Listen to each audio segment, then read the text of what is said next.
warahmatullahi wabarakatuh. Saya Lina Lestari kelas 92 ingin menjelaskan penerapan tugas makalah tentang penerapan ideologi Pancasila dalam kehidupan masyarakat Indonesia. Ada beberapa yang akan saya bahas, yaitu definisi ideologi. Lalu yang kedua ada Pancasila sebagai ideologi bangsa Indonesia. Yang ketiga penerapan ideologi Pancasila, dan yang keempat adalah faktor pendorong dan penghambat dalam penerapan Pancasila di masyarakat sekitar. 1. Ideologi. Ideologi merupakan sebuah gagasan yang mendasarkan ide tertentu. Secara etimologi, ideologi terdiri dari dua kata, yaitu idea dan logos atau bahasa Yunani. Ideologi dan yang kedua adalah Pancasila sebagai ideologi bangsa Indonesia.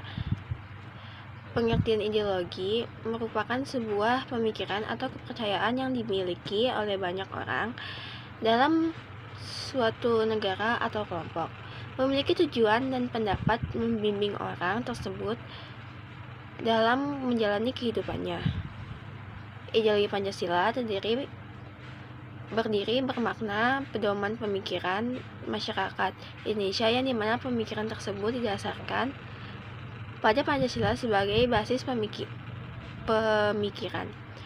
Ideologi Pancasila tersebut dipakai oleh bangsa Indonesia untuk menjadi pedoman bangsa Indonesia, dibangun dan didasarkan pada Pancasila sebagai fondasi eksistensinya. Dan yang ketiga adalah penerapan ideologi Pancasila dalam kehidupan masyarakat. Di sini ada 5 sila, yaitu beserta dengan contohnya, yaitu sila pertama atau ketuhanan yang Maha Esa. Di sini contoh-contohnya adalah menjalankan agama dengan tetap memperhatikan kondisi di sekitar dan tidak mengganggu ketertiban dan keamanan di tengah masyarakat. Yang kedua, menjaga toleransi atau saling menghormati di antara umat beragama agar tercapai kedamaian dan kenyamanan bersama. Dan yang ketiga adalah tidak memaksa seseorang untuk menganut agama tertentu, karena sesuai UUD 1945 seseorang berhak untuk memilih dan memeluk agama sesuai dengan apa yang dikehendakinya. Dan ini adalah sila yang kedua, atau kemanusiaan yang adil dan beradab. Contoh-contohnya adalah senantiasa menghadapi adab atau kesopanan, kehalusan, dan kebaikan budi pekerti dalam berbagai kondisi. Yang kedua, berani untuk menyampaikan kebenaran dan menegur kesalahan orang sesuai dengan adab yang berlaku di tengah yang berlaku. Dan yang ketiga adalah menghargai perbedaan di tengah masyarakat yang terdiri banyak suku, agama, ras, dan adat istiadat. Di sini ada sila yang ketiga, yaitu adalah persatuan Indonesia. Contoh-contohnya adalah mengutamakan segala kepentingan negara yang dilakukan untuk mewujudkan tujuan pembangunan nasional Indonesia. Yang kedua, meningkatkan kreativitas dan inovasi dari diri sendiri untuk memajukan bangsa Indonesia. Dan yang ketiga adalah berusaha untuk menghasilkan prestasi yang dapat membanggakan Indonesia, baik di tingkat nasional maupun internasional. Yang keempat adalah sila keempat, atau kerakyatan yang dipimpin oleh hikmat dan kebijaksanaan dalam permusyawaratan atau perwakilan. Contoh-contohnya adalah yang pertama, tidak melakukan paksaan pada orang lain agar menyetujui apa yang kita katakan atau lakukan. Yang kedua, mengutamakan pengambilan keputusan dengan musyawarah mufakat untuk menyelesaikan setiap permasalahan dalam kehidupan kita, apabila hal tersebut berkenan dengan kepentingan dua orang atau lebih. Dan yang terakhir adalah untuk ikut serta dalam pemilihan umum dengan menggunakan hak pilih serta mengajak orang lain untuk menggunakan hak pilihnya.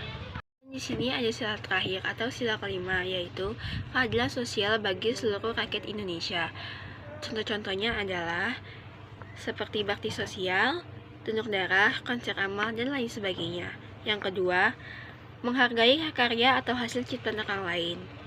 Dan yang terakhir adalah berani memperjuangkan keadilan baik untuk diri sendiri maupun untuk orang lain dan membantu orang lain untuk memperjuangkan keadilan.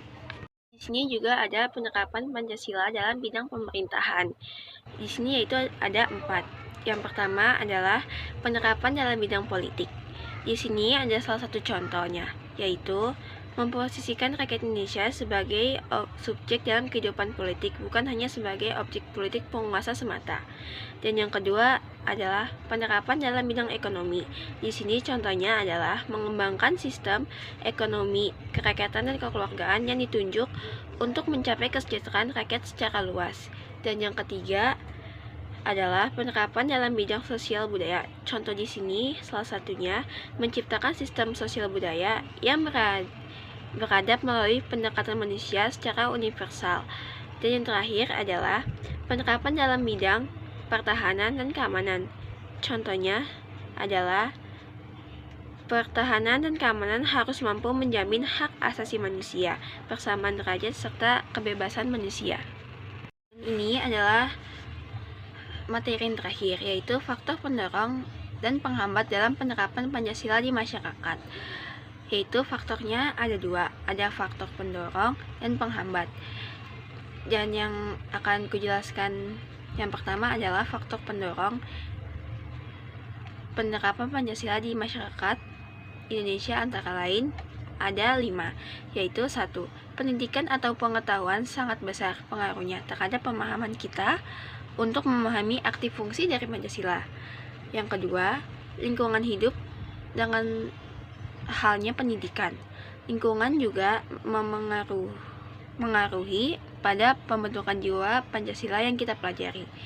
Yang ketiga, memahami arti sekaligus fungsi Pancasila dengan baik dan jadikan sebagai pandangan hidup sehari-hari. Yang keempat, menjadikan Pancasila sebagai aturan-aturan yang berperilaku.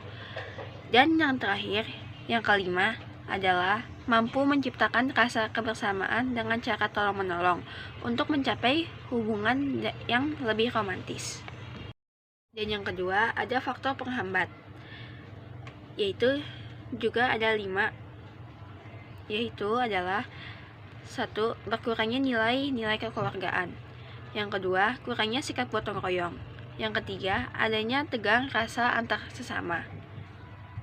Dan keempat, hilangnya norma manusia, kesopanan, dan adat istiadat bangsa karena lebih mementingkan diri sendiri. Dan yang kelima atau yang terakhir adalah terpengaruhnya ideologi lain. Sekian pembahasan penerapan ideologi Pancasila dalam kehidupan masyarakat Indonesia dari saya, Lina Lestari, dari kelas 92. Assalamualaikum warahmatullahi wabarakatuh.